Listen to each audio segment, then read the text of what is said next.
오늘 참된 복음 5번째 시간, 마태복음 9장 10절부터 13절까지 우리가 읽은 말씀을 가지고 오직 죄인들을 위한 복음, 복음은 복음인데 그 대상, 이 복음이 누구에게 유효한가를 얘기하는 것이죠. 죄인들입니다. 오직 죄인들을 위한 복음이라는 제목으로 하나님의 말씀을 상고합니다. 안타깝게도 오늘날 많은 교회 안에서는, 기독교 신앙 안에서는 나는 거듭났다, 나는 구원받았다 라고 주장하면서도 그냥 이방인처럼 복음의 진수, 복음의 정수를 알지 못한 채 그렇게 살아가시는 분이 의외로 많은 것 같습니다. 수많은 사람들이 그리스도를 구주로 신뢰한다 이렇게 선언하면서도 하나님의 말씀에 명백히 어긋난 삶의 방식을 그냥 자유롭게 취하며 살아가는 것이죠.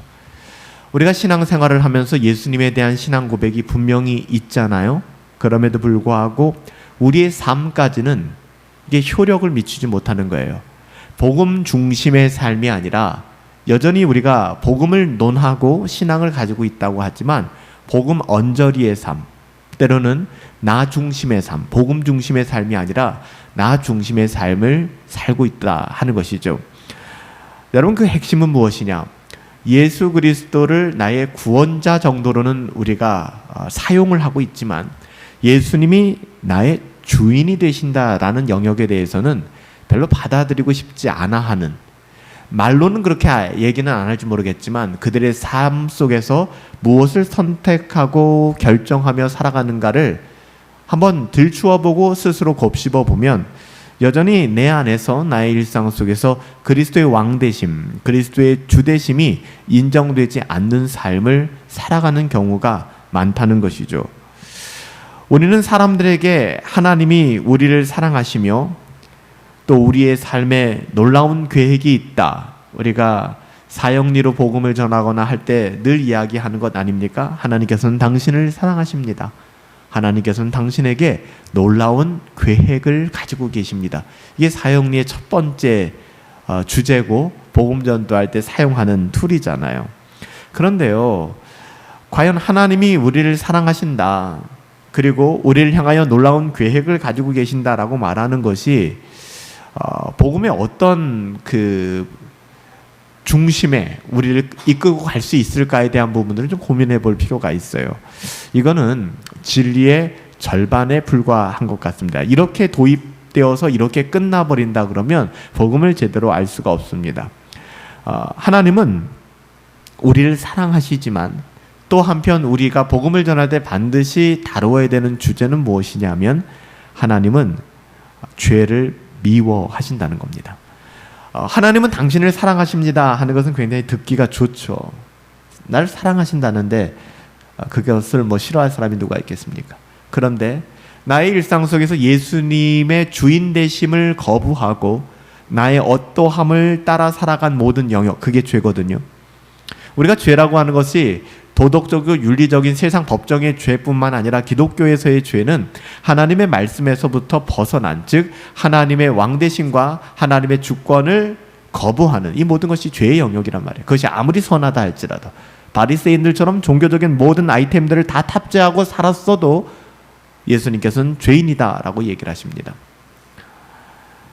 근데 우리가 복음을 전할 때 이 복음이라는 것에 접근할 때 하나님이 우리를 사랑하시는구나, 하나님 우리에게 멋진 계획, 놀라운 계획을 가지고 계시는구나 정도로 머문다 그러면 이건 반쪽짜리 복음으로 밖에는 나갈 수 없는 것입니다. 반드시 복음을 다룰 때 우리가 이야기해야 되는 것은 죄에 대한 부분이에요. 우리 주님은 죄를 미워하십니다. 더불어 회개하지 않는 죄인들을 향해서는 영원한 고통의 심판을 내리시고 그 고통 가운데 그들을 들여보내실 것이다 라고 이야기를 합니다. 이 부분이 생략되어진 채 하나님은 당신을 사랑하십니다. 당신을 향해서 그냥 놀라운 계획을 가지고 있어요. 도무지 알 수 없는 이야기로만 끝나고 마는 것이죠. 하나님은 우리 죄를 미워하고 그 죄가 회개되어지지 않는 한, 그 죄가 여전히 우리 가운데 있는 한 우리는 그 죄의 대가를 지불할 수밖에 없다라는 것은 성경의 일관된 이야기입니다. 이 진리를 피하고 이 진리를 숨기고서는 복음을 전할 수 없어요. 그러니까 복음 전도라고 하는 것은 이 영적인 전쟁과도 같아요. 우리가 교회 한번 나와봐. 하나님 너를 참 사랑하셔. 너를 향해서 놀라운 계획을 가지고 계셔. 좋은 말로 그냥 꼬드겨 내기는 쉬워요. 그렇다고 해서 그가 믿음을 갖는 것도 아니고요. 거듭남의 은혜를 경험하는 것도 아닙니다. 어느 한 시점 반드시 다루어져야 되는 동일한 주제는 우리의 거듭나지 않은 형상들, 옛사람의 모습에 대한 실존과 실체를 분명히 이야기할 수 있어야 됩니다. 돌아와야 한다는 것이죠. 이 모든 것들을 부인하고 돌아오는 작업이 필요하다는 것입니다. 개인적인 죄의 심각성을 정의하고 직면하지 않는 메시지는 그건 불완전한 복음이고 거짓 복음입니다. 그렇기 때문에 하나님의 은혜는 우리의 죄의 어떠함이 아주 투명하게 드러날 때, 여러분 우리의 죄가 낱낱이 드러나면 너무나 위축되고 너무 두렵고 너무 힘들잖아요. 여러분 그 단계를 겪어야 된다는 것입니다. 대책이 없는 것이 아니라 그 모든 것을 해독할 수 있는, 그 어떤 독극물이라도 해독할 수 있는 헤세드와 은혜가 어디 있다는 거예요? 십자가에 있다는 거예요. 그렇기 때문에 이 어떻게 보면 상황이죠. 우리의 끔찍한 죄에 대한 인정함이, 그래서 성경은 뭐라고 얘기해요? 죄가 더할수록 그 안에 은혜가 놀랍게 더해진다라고 얘기하는 거예요. 그런데 우리 안에 더 이상 죄에 대한 이야기를 하지 않아요. 어떻게 살아가는 것이 올바른 삶인가, 하나님의 자녀다운 삶인가에 대한 이야기는 별로 하지도 않고요. 복음이라고 할 때 예수님의 구원자 되심에 대해서는 정말 이야기를 많이 하지만 예수 그리스도의 주인 되어 주심, 우리의 삶의 주인 되어 주심에 대해서는 왜 좀처럼 얘기를 하지 않는 거예요. 그러니 우리 가운데 복음의 핵심을 놓치게 되는 것이죠. 사실 기독교의 핵심 메시지는 우리의 죄, 그리고 이 땅의 모든 죄의 문제를 어떻게 해결할까에 대한 문제입니다. 단순해요. 복음의 핵심적인 부분은 죄의 문제를 어떻게 해결해야 되는가에 대한 문제. 그렇기 때문에 죄의 문제를 과소평가하면 안 돼요. 이 죄라는 것은 피해가면 안 됩니다. 이 죄라고 하는 정서가 우리를 되게 힘들게 만들잖아요. 그래도 그 죄를 피해가면 안 됩니다. 그 죄를 직시해야 합니다. 그리고 죄를 과소평가해서도 안 됩니다. 이 죄는 정말 강력한 영향력을 가지고 있고요. 사망의 권세를 가지고 있습니다. 여러분 죄라고 하는 것이 그저 그런 것이 아니에요. 그 죄의 문제 때문에 우리 주 예수 그리스도께서 십자가에서 죽으셨습니다. 여러분 죄와 사망의 권세는 녹록한 것이 아니에요. 죄는 그렇게 주의 은혜를 우리에게서 격발시키는, 죄가 없다면 주의 은혜가 우리 가운데 개입할 여지가 없는 거예요. 우리가 우리의 죄의 끔찍함을 알고 있기 때문에 그 죄가 하나님의 은혜를 격발시켜 우리에게 구원이라고 하는, 여러분 이것이 복음의 큰 그림 아니겠습니까? 우리를 대신하여 예수님께서 십자가에서 죽으신 그 악랄하고 끔찍한 죄의 문제를 절대로 여러분 과소평가해서는 안 됩니다. 그래서 존 오웬은 죄 죽이기라는 글을 통해서 신자가 어떻게 날마다 죄를 죽이며 살아가야 하는가, 죄의 문제를 해결해야 되는가, 사도 바울도 로마서 7장에서 오호라 나는 곤고하다. 이 사망의 몸에서 어쩔 수 없잖아요. 이 사망의 몸에서 누가 나를 좀 끄집어냈으면 좋겠다. 내 마음속으로는 선을 행하기를 원하고 하나님의 자녀답게 살아가기를 원하는데 내가 선택하고 결정하는 모든 일들이 때로는 사망의 법에 이끌려갈 때가 많다. 나는 빛 가운데 살아가기를 원하는데 나도 알 수 없는 내 속에 내가 단 한 번도 승인한 적 없는 것 같은 검은 그 무엇인가가 나를 끌고 와 사망의 올무가 되어서 나를 끌고 가는 거라. 오라 나는 공고한 사람이다. 이 사망의 몸에서 나를 어떻게 하면 좋을까? 여러분 이 정서가 솔직히 유쾌한 정서는 아니잖아요. 즐거운 정서는 아니란 말이에요. 그렇지만 신자들이 이런 정서 속에서 이 죄를 로마서 8장으로 넘어가 그리스도 예수 안에 있는 자에게는 결단코 정죄함이 없다. 그리스도 안에 있는 생명의 성령의 법이 너의 그 죄와 사망의 올무를 끌어버리고 자유케 하였다. 여러분 이 한 세트죠. 그러므로 로마서 8장 1절의 시작이 그러므로 그리스도 예수 안에 있는 자에게는, 여러분 그러므로라는 접속사가 사용되기 위해서는 로마서 7장의 그 죄에 대한 정서들이 나와야 되는 거예요. 근데 우리는 본능적으로 죄라는 것이 자꾸만 우리에게 정죄감을 주니까 생각하고 싶지 않은 거예요. 좋은 것만 생각하는 하나님 나를 사랑하셔. 하나님 내 인생에 놀라운 계획을 가지고 계셔. 맞아요. 그런데 그 사랑과 그 계획이 자꾸 축소되어지는 이유가 죄에 대한 관점이 없기 때문에 그런 거예요. 그래서 복음이라고 하는 것은 우리가 어떻게 이해를 해야 되고 접근을 해야 되는가를 우리가 계속 참된 복음과 복음 중심의 삶을 통해서 확인해 나가야 하는 것이죠.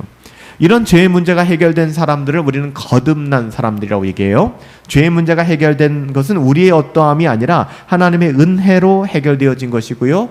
우리가 그것을 거듭났다라고 얘기하죠. 부자 관원 같은 경우는 그의 어떠함으로 내가 어떻게 해야 구원을 얻겠습니까? 이 죄의 문제를 해결할 수 있겠습니까? 그때 주님 말씀하신 것은 내가 거듭나야 된다라고 말씀하셨어요. 그걸 통해서도 아하 그렇구나. 우리의 어떠함이 아니라 하나님의 은혜로 나의 죄가 죽고 내가 죽고 그리스도의 십자가 연합되어서 죽고 다시 살아나는 것이구나를 우리가 알게 됩니다. 이렇게 죄의 문제가 해결된 사람들, 내 의지와 능력으로 해결된 게 아닙니다. 거듭났기 때문에 죄의 문제가 해결된 사람들, 그 사람들은 예수 그리스도를 나의 구원자, 십자가가 나를 구원했습니다 뿐만 아니라 십자가에 당신이 나의 왕이십니다. 나의 주님이십니다. 주의 길을 걷게 되는 것이죠. 거듭났다라고 하는 의미가 이런 의미를 담고 있는 것입니다. 거듭났다, 다시 이야기하면 예수 그리스도를 나의 구원자와 나의 삶의 주인으로 고백하며 따르는 변화가 일어났다. 거듭났다 하는 것은, 태어났다고 하는 것은 엄마 뱃속에 있다가 그 양수 속에 있다가 이제는 이 아이가 세상에 나와서 엄마하고 그 탯줄이 끊어지고 자가 호흡을 하기 시작하는 거예요. 여러분, 우리가 다시 태어났다라고 하는 것이 바로 예수님을 다시 태어나서 구원자와 주인으로 고백하며 따르는, 세상은 그렇지 않은 것이죠. 세상 사람들은 절대 그렇게 못해요.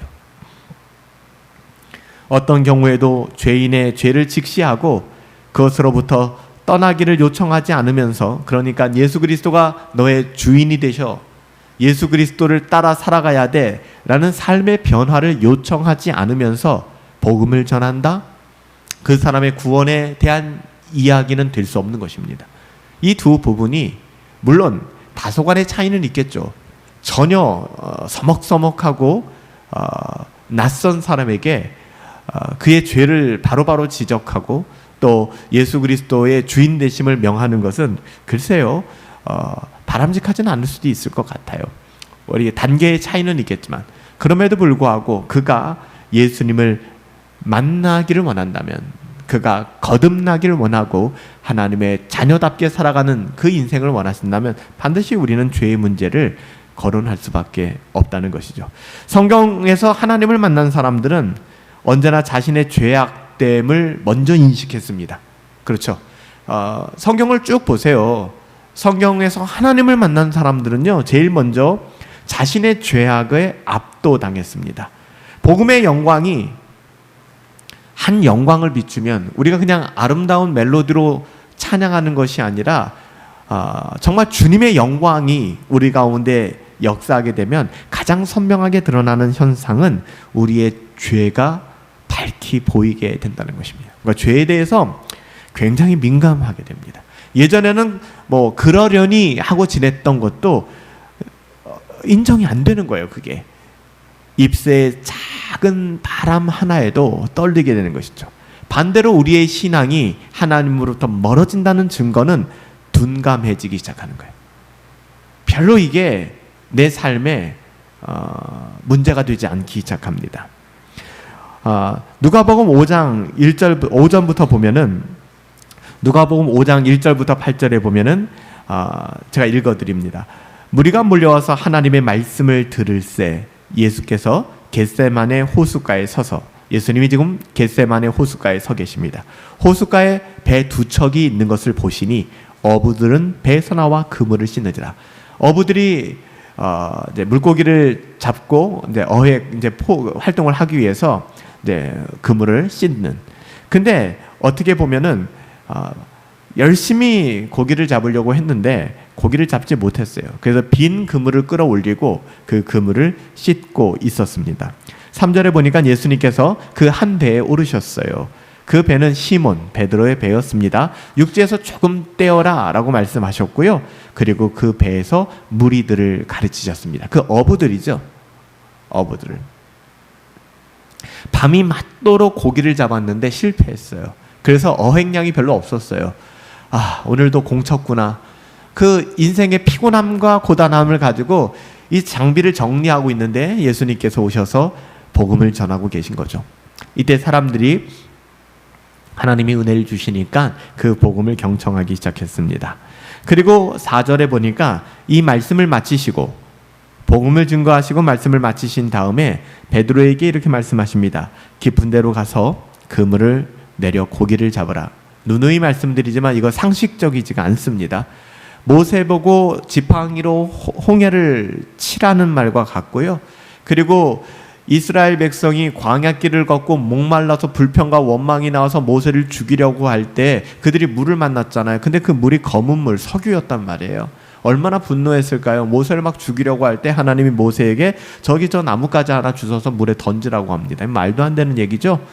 근데 그 물이 단물로 바뀌었단 말이에요. 오늘 똑같은 얘기입니다. 베드로에게 깊은 데로 가서 그물을 내려라. 이 배경을 보면은 깊은 데는 물고기가 모이지 않는 지역입니다. 그리고 예수님은 목수였습니다. 그리고 베드로는 어부입니다. 목수가 어부에게 코칭을 한다는 거는 이거는 말도 안 되는 이야기잖아요. 근데 중요한 것, 예수님이 무슨 말씀을 하셨는지 모르겠지만 그 말씀을 마치시고 이 이야기를 할 때 시몬 베드로가 처음에 이렇게 얘기합니다. 선생님, 우리가 밤새도록 수고했지만 잡은 것 없어요. 그런데 말씀에 의지한다고 합니다.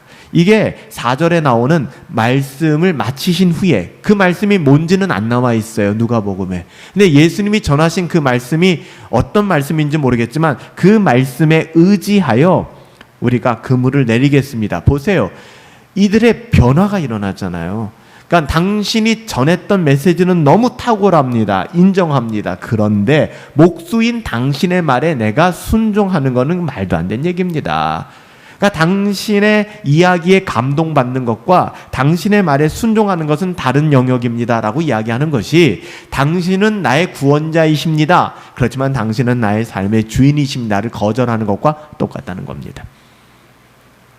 예수님을 만난 이 어부들의 변화를 더 보세요. 그들이 말씀에 의지하여 그물을 내렸습니다. 6절에 보니까 그렇게 하니 고기를 잡은 것이 심이 많아 그물이 찢어졌대요. 이에 다른 배의 동무들, 다른 어부들을 막 부르는 겁니다. 어서 와라, 대박 터졌다. 도저히 우리 배 이거 다 담을 수 없다. 우리 좀 도와줘라. 그래서 그 두 배에 물고기가 가득 차서 넘쳤다고 합니다. 이때 고백이 중요한 거예요. 8절에 베드로가 이렇게 고백합니다. 베드로가 이 사건을 보고, 예를 들면 오병이어의 사건을 보고 사람들이 뭐라고 얘기했죠? 예수님, 우리의 왕이 되주십시오. 당신이 우리의 왕이 되주시면 먹고 사는 문제는 이제 털었습니다. 왕으로 모시려고 했잖아요. 예수님은 극 칭찬하지 않았습니까? 지금 베드로가 엄청난 물고기를 잡았을 때 그들이 복음을 들었고 이해했고 그들이 복음에 순종하는 모습이 진짜였다라는 것이 여기서 밝혀지는 거예요. 8절에 이렇게 얘기합니다. 시몬 베드로가 이를 보고 예수의 무릎 아래 엎드려 이르되 주여 나를 떠나소서 나는 죄인이로소이다 하니, 이게 중요한 거예요.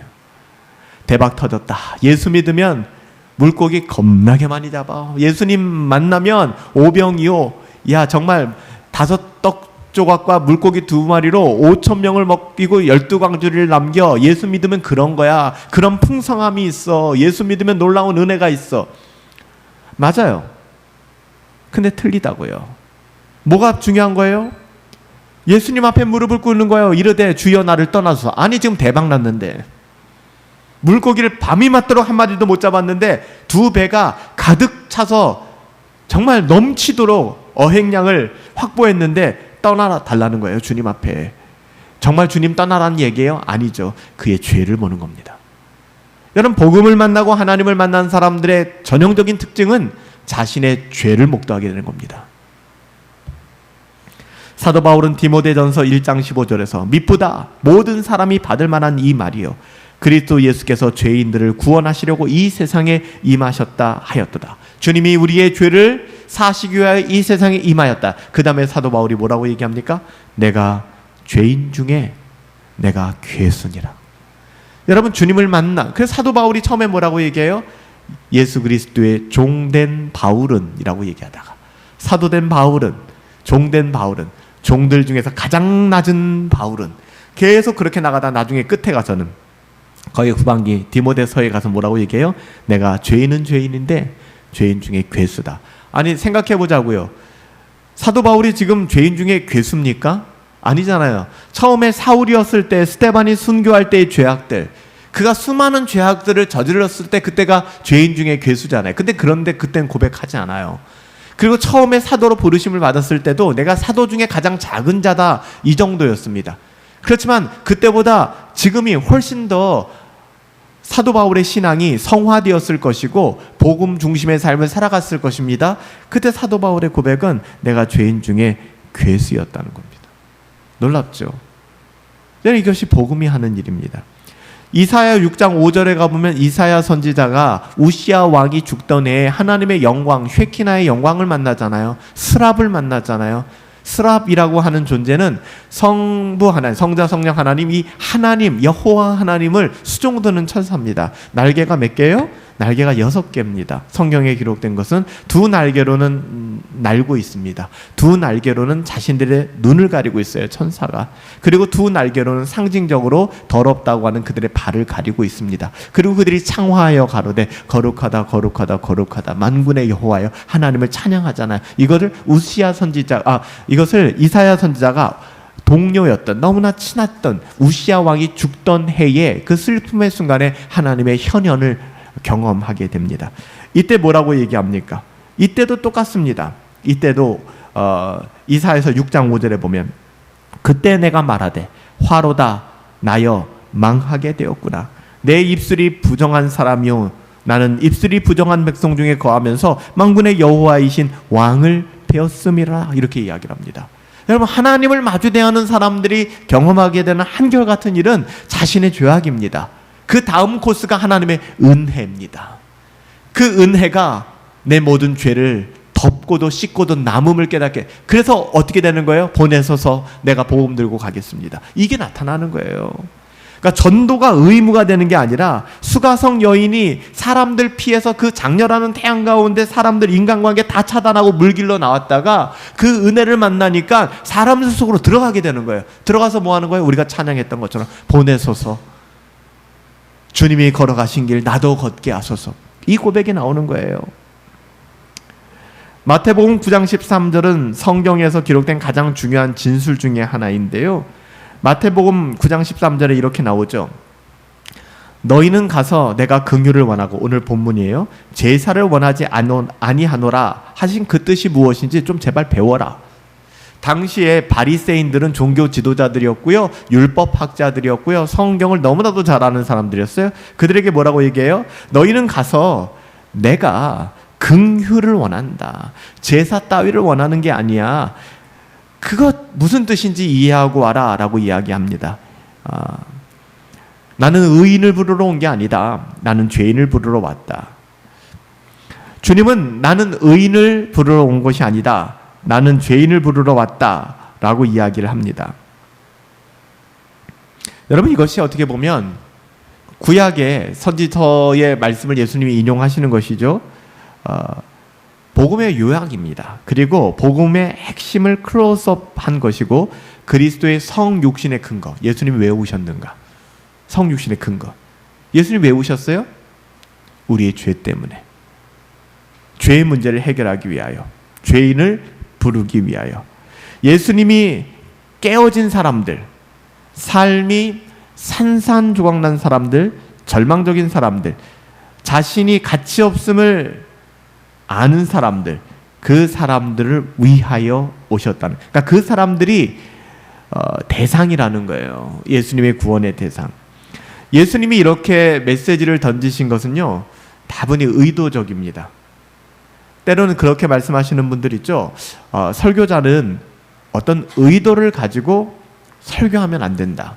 뭐 누구를 치는 설교나 누구 들으라고 하는 설교는 안 된다라고 이야기하는데, 다분히 목회자들 같은 경우는 예수님이 아니니까 개인적인 어떤 감정이나 이런 것에 사서롭게 매어서 말씀을 좀 왜곡시킬 수 있고 이런 수단으로 말씀이 사용되면 안 되니까 저도 그러려고 애쓰고 있습니다만, 근데 잘 생각해 보면 오늘 예수님의 설교와 예수님의 메시지는 굉장히 의도적이었습니다. 바리새인들 들으라고 하신 말씀이에요. 그런 관점으로 본다 그러면 의도적인 설교와 의도적인 메시지가 개인의 인신공격이 아니라면 여러분, 그것은 한 공동체 가운데 성령 하나님께서 우리가 영상을 통해서 설교를 듣는다거나 하는 것은 내 취향에 맞게끔 취사 선택해서 들으니까 어떻게 보면은 그거는 나의 유익을 위한 어떤 그런 일일 수 있잖아요. 그런데 우리가 함께 모여서 한 공동체 안에서 예배를 드린다고 하는 것은 저와 여러분들의 만남도 그렇고 하나님이 유기적으로 다 계획하신 거 아니겠어요? 저라는 사람의 인격을 담아 성경을 풀어내는 것, 이 모든 것들도 저와 여러분들 간에 반드시 있어야 되는 문제이기 때문에, 또한 여러분들의 인격을 제가 마주 대하는 것도 저에게 반드시 필요한 것이기 때문에 하나님께서 계획하신 거잖아요. 그렇기 때문에 저는 이런 부분들이 좀 우리들 가운데에서는 한번 생각해 볼 지점은 아닌가라는 생각이 들어요. 예수님께서는요, 다분히 의도적으로 바리새인들 들으라고 말씀해 주셨습니다. 예수님께서 의도적으로 말씀하신 이유는 뭐냐면요, 간단합니다. 듣고 회개하라는 거예요. 그러니까 들어야 될 사람이 있으니까 듣고 회개하라는 것이죠. 그래서 스스로 의롭다 생각하고 실제적으로는 영적인 필요가 없다라고 생각하는 바리새인들과 다른 사람들을 겨냥하여 이렇게 말씀하신 것입니다. 분명한 것은 그 어느 누구도 자신 안에 죄가 있다는 사실, 내가 구원을 받아야 된다라는 것을 깨닫지 못한다면 그 사람은 그리스도를 찾지 않습니다. 주님을 찾을 수가 없죠. 왜 예배를 갈망하지 않을까요? 그 이유도 거기 있습니다. 왜 경건을 추구하지 않을까요? 그 이유도 거기 있습니다. 궁극적으로는 자신의 죄를 인식하지 못하기 때문에 내가 경건을 추구하지 않아도 별 문제가 없다라고 생각하는 거예요. 예배에 대한 갈망은 당연히 없죠. 그리스도의 주권을 거절하기 때문입니다. 사람들은 내가 병이 있다는 것을 알아야 병원에 가지 않습니까?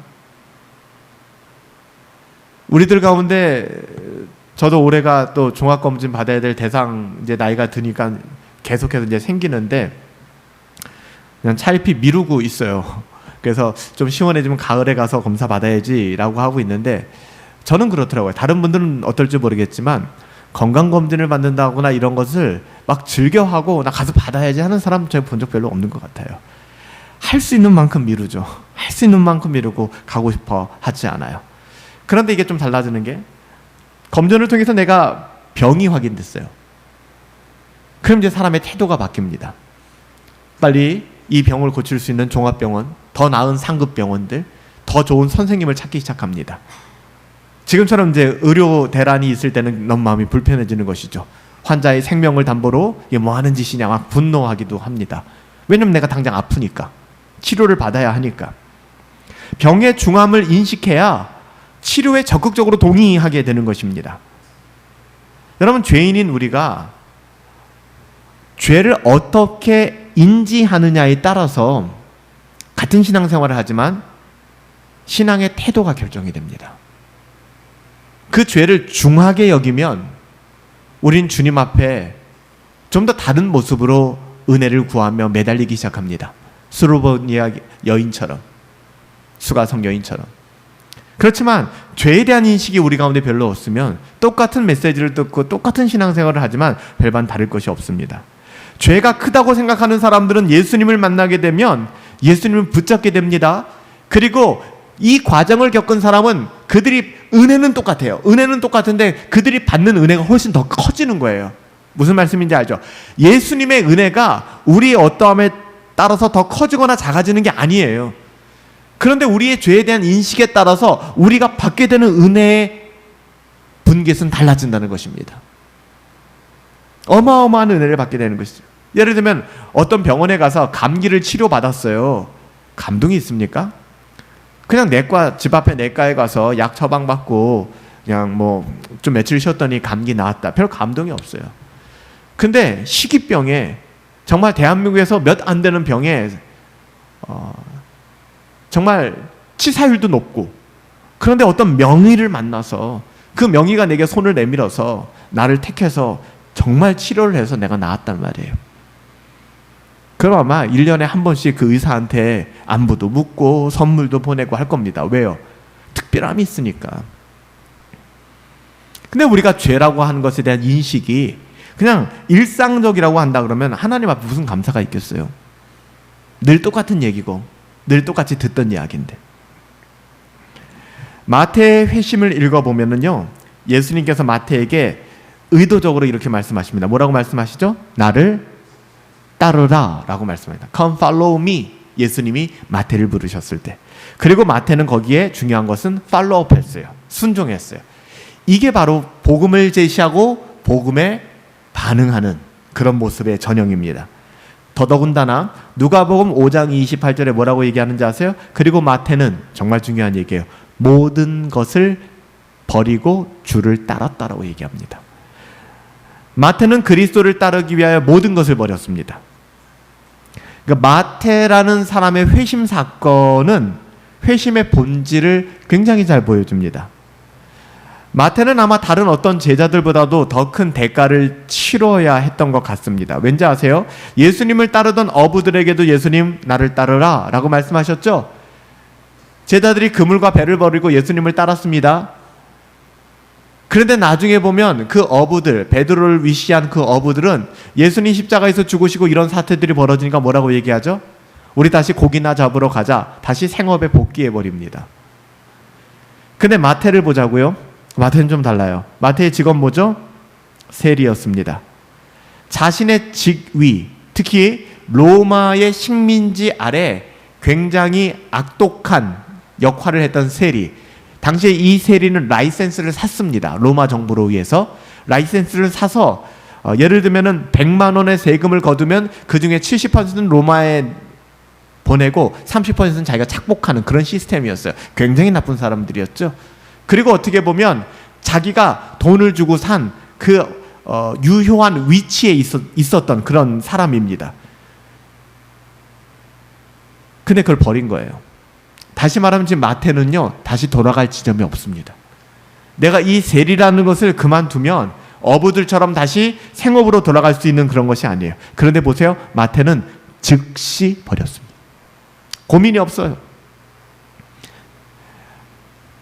뭐 적당한 예는 아니겠지만 여러분 직장을 포기할 수 있겠습니까? 복음을 위하여.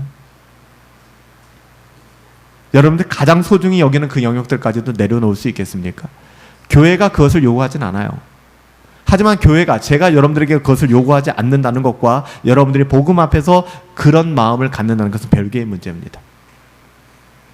제가 여러분들에게 직장 그만두고 주일 성수할 수 없는 직장 그만둬라, 여러분의 경건을 방해하는 직장 그만둬라 라고 얘기하기는 좀 어려워요. 그래서 여러분들이 돌아봤을 때 1만금을 준다 해도, 연봉 1억을 준다 해도 이것이 나의 신앙생활의 걸림돌이 되고 이것이 나의 의로움을 세우는 일이며 자꾸만 나를 복음으로부터 멀어지게 만든다 그러면 여러분 그걸 끊어내셔야 되는 거예요. 누가 시켜서가 아니죠. 여러분 안에서. 오늘 마태 즉시 버렸다라고 얘기합니다. 마태는 모든 것을 버리고 등졌습니다. 거듭남의 순간이죠. 마태는 큰 죄인이었고 모든 사람들이 그걸 알고 있었습니다. 그래서 마태는 부자였지만 사람들이 마태를 피했습니다. 삭개오도 마찬가지예요. 그들이 가진 직업 때문에 그렇습니다. 세리라는 직업 때문에. 민족들을 겁박하고 정말 민족들의 그 모든 것을 짜내어서 자신의 생계를 유지했던 사람이 바로 마태였습니다. 세금 징수원, 민족의 배신자, 매국노. 그런데 그 모든, 돈이 좋아서 그 위치에 오른 거 아니겠습니까? 이 모든 것을 버리고 예수님을 따랐다는 것입니다. 예수님이 마태 앞에 서서 나를 따르라, 많은 사람들이 다 듣고 있었을 것입니다. 그때 마태는 주님을 만나고서 자신의 모든 것을 내려놓고 주님을 따르기 시작합니다. 놀라운 일이죠. 이게 회심입니다. 예수님을 따르기로 한 마태는 똑같은 수순을 밟아요. 성경에 나오는 많은 인물들처럼 그가 사람들을 모으기 시작합니다. 별로 없는 일들이에요. 나만 잘 먹고 잘 살고 나만 돈 벌면 되지 하던 사람이 갑자기 잔치를 엽니다. 연회를 여는 거예요. 그리고 사람들을 모읍니다. 복음을 만난 사람들의 특징이 이것입니다. 복음 중심의 삶을 살기 위하여 사람들을 모으기 시작합니다. 그리고 그들에게 복음을 전하기 시작합니다. 많은 죄인들이 모였습니다. 끼리끼리 유유상종 아니겠습니까? 비슷한 사람들끼리 모였습니다. 바리새인들이 지켜보고 있습니다. 저 자식들이 모여서 뭐 하는가? 근데 중요한 거 거기에 예수님이 등장했습니다. 놀라운 거죠. 바리새인들이 봤을 때 저도 이건 아니잖아 하는 지점인 거예요. 예수님이 왜 거기서 저 세리들과 함께 먹고 마시는가? 예수님께서는 바리새인들에게 성경을 인용하십니다. 이게 자존심 상한 일이죠. 바리새인들에게는 마치 뭐 어떻게 예를 들면은 어떤 한 성도가 찾아와서 뭐 충분히 그럴 수 있습니다만 어떤 한 성도가 찾아와서 목사인 저에게 목사님 성경 어디에 보면 뭐가 어떻고요 어디에 보면 어떤데 목사님 뭐 이런 거 아닙니까? 라고 얘기하면 좀 어색하잖아요. 아니 지금 나한테 성경을 가르치나? 그럴 수 있죠. 그럼에도 불구하고 지금 바리새인들은요 성경의 정통한 지도자들이었습니다. 당시 예수님은 어떻게 보면 야인이었어요. 종교 지도자들에게 볼 때는. 근데 그 예수님이 호세아서 6장 6절의 말씀을 인용해서 바리새인들에게 성경을 가르치고 있는 것입니다. 아까 말씀드린 그 말씀이에요. 호세아서 6장 6절이 어떤 말씀이냐면 나는 인애를 원하고 제사를 원하지 아니하며 번제보다는 하나님을 아는 것을 원한다. 이 말씀을 인용하신 겁니다. 여러분 이 구절은 사실 어떻게 보통 인용되었냐면 랍비들이 선생님들이 학생들이 당연히 알아야 될 것을 알지 못할 때 야, 넌 그것도 모르냐라고 질책할 때 사용되던 성경 구절이었어요. 나는 인애를 원하고 제사를 원치 아니하며 번제보다 하나님 아는 걸 원한다. 근데 뭐 끊임없이 오해하냐? 왜 잘 모르냐라고 이야기하는 것이죠. 제사와 같은 종교적인 형식을 중요시 여기던 바리새인들에게 하나님을 아는 것이 무엇인지, 회심이 무엇인지, 복음이 무엇인지에 대하여 말씀한 거예요. 핵심은 뭡니까? 하나님은 뭘 원하신다?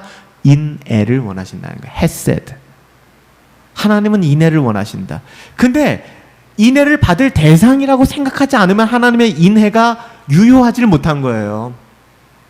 내가 하나님의 은혜가 아니고서는 설명될 수가 없는 사람입니다. 저에겐 가능성이 없어요 해야 그 은혜가 비로소 유효하기 시작한 겁니다. 근데 그것이 내겐 필요 없다라고. 누가복음 18장 9절에서는 이런 바리새인들을 향하여 하나님을 오해하고 있는 바리새인들을 향하여 뭐라고 얘기하냐면요. 자신을 의롭다고 믿고 다른 사람들을 멸시하는 바리새인들이라고 얘기를 합니다. 우리 가운데 바리새인적인 신앙은 어떤 신앙일까요? 여러분 스스로가 이만하면 됐어. 그 자기 의로움이에요. 자기 의로움에 빠져서 다른 사람들을 멸시한다는 건 뭘까요? 나는 금요 예배도 나왔는데 나는 이만큼 하고 있는데 바로 그겁니다. 그게 바로 바리새인. 하나님 그 일도 원하지 않는다고 얘기합니다. 예수님은 자신들을 의롭게 여기는 사람에게는 관심이 없어요. 자신의 죄를 인정하고 오직 주의 은혜로 용서받으며 회개하기를 원하는 그 죄인들을 부르러 오셨다라고 말씀하시잖아요. 사람들이 자신들이 죄인임을 깨닫고 죄의 무게를 느끼며 그 죄에서 벗어나기를 갈망하지 않는 한 주님께서는 결코 그들에게 구원을 베풀지 않으시겠다는 겁니다. 지금 그 얘기예요. 그러니 복음을 전하는 우리들이 이 죄의 문제를 다루지 않고 하나님 당신을 사랑하십니다. 밑도 끝도 없이. 하나님 당신을 향한 놀라운 계획을 가지고 계십니다. 밑도 끝도 없이. 그러니 복음이라는 것이 굉장히 천박해지는 것이죠. 굉장히 수준이 낮아지는 거예요. 하나님은 죄인을 받아들이시는 분이십니다. 자기의 의로움에 빠진 그 잘난 사람들을 하나님은 단호하게 거부하십니다. 죄의 심각성을 이해하지 못하는 사람들은 복음에 응답할 수가 없습니다. 복음이 뭔지를 몰라요. 그들은 구원에 이를 수 없어요. 무지하기 때문에. 믿음이 없기 때문에. 복음은요, 죄인들을 회개하고 용서받으라는 그런 부르심인데 내가 죄인이 아니라고 생각하니 그 부르심에 응답할 수가 없는 것이죠. 분명한 메시지는 그리스도의 의로운 구원의 부르심이 자신을 의롭다고 여기는 사람들에게는 씨알도 먹히지 않는다는 거예요. 절대로 확장될 수 없다는 거예요. 그래서 가난하고 낮아지고 겸손한 것을 우리 주님께서는 강조하신 거예요. 예수님이 전하신 복음은 무엇보다도 회개하라, 돌아오라. 회개하라, 돌아오라. 그리스도의 주되심을 인정하고 돌아오라는 명령입니다. 예수님이 처음 공생애를 시작하실 때의 메시지가 뭐였어요? 회개하라. 천국이 가까이 왔다. 세례 요한의 마지막 사역 때도 세례 요한의 메시지 회개하라. 천국이 가까이 왔다. 사도행전에 나오는 수많은 사도들이 전한 복음 회개하라. 돌아오라는 겁니다. 회개는 유턴이라고 말씀드렸죠. 구체적인 삶의 변화를 요구하는 것입니다. 죄인들을 회개로 부르시지 않는 사람은 누구든지 예수님이 전한 복음을 전하지 않는 것입니다. 우리 교회가 우리가 예수님이 전한 복음을 전하는 교회라면 우리는 우리 지체들에게 불신자들에게 회개를 명해야 되는 것입니다. 회개하라. 여러분, 죄라고 하는 것을 존 오웬이 죄 죽이기를 이야기할 때 이 죄라는 것을 이야기할 때 그 당시도 마찬가지. 죄라는 것을 단순히 우리의 낮은 자존감 이 정도로 정의해서는 안 됩니다. 그래서 여러분, 자칫 잘못하면 죄의 문제를 해결하는 것이 우리들의 자존감의 문제를 회복하는 문제로 그렇게 비출 수도 있거든요. 아닙니다. 그래서 우리의 낮아진 자존감을 회복시키는 것을 복음이라고 생각하면 안 되는 거예요. 우리를 좀 의기양양하게 하고 우리를 좀 빌드업 시키고, 이게 복음이 그런 일을 하는 게 아니라고요. 복음은 우리의 살림살이를 좀 낫게 하고 우리의 자존감을 좀 높이고 우리의 삶의 질을 좋게 만드는 것, 그게 복음의 목적이 아니에요. 복음은요, 죄인을 구원하는 것입니다. 죄인을 구원하는 거예요. 우리는 거짓 복음에 매몰되어 살아가서는 안 돼요. 그래서 참된 복음 다시 한번 묵상하고 있는 것이고요. 거짓 복음은 율법주의와 자기의 의로움을 추구하게 만들죠. 나의 어떠함에 만족하게 만듭니다. 종교적 허영심을 계속 창출해 가는 것이죠. 하지만 우리는 그렇지 않아요. 은혜의 복음은 우리를 겸손하게 만들고 가난하게 만들고 우리의 죄성을 더욱더 확고하게 확연하게 드러내줍니다. 자신의 죄를 인정하기 원하지 않는 사람들에게는 주님은 오직 심판의 메시지만을 남기십니다. 이건 불변하는 사실이에요. 자신의 죄를 인정하지 않고 자신의 어떠함을 자꾸만 이야기하는 사람에게 우리 주님은 심판을 명하십니다. 하지만 자신의 끝없는 죄를 주님 앞에 고백하며 우리가 해결할 수 없지만 우리 주 예수 그리스도의 십자가의 은혜를 붙잡고 그리스도와 연합되어 주님 걸어가신 그 길을 걸어가기를 원하는 사람들에게는 한없는 햇새를 부어주심으로 말미암아 하나님의 자녀다움을 누리며 살아갈 수 있게 만들어주는 거예요.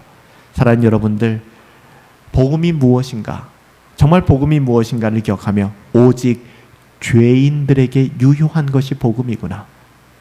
하나님, 나는 죄인입니다. 나를 긍휼히 여겨주십시오. 나의 죄를 더욱더 민감하게 깨닫게 하여 주시옵시고 죄의 노예가 되는 것이 아니라 그리스도의 의의 종이 되어서 주님과 동행하는 삶을 살아가게 하여 주시옵소서.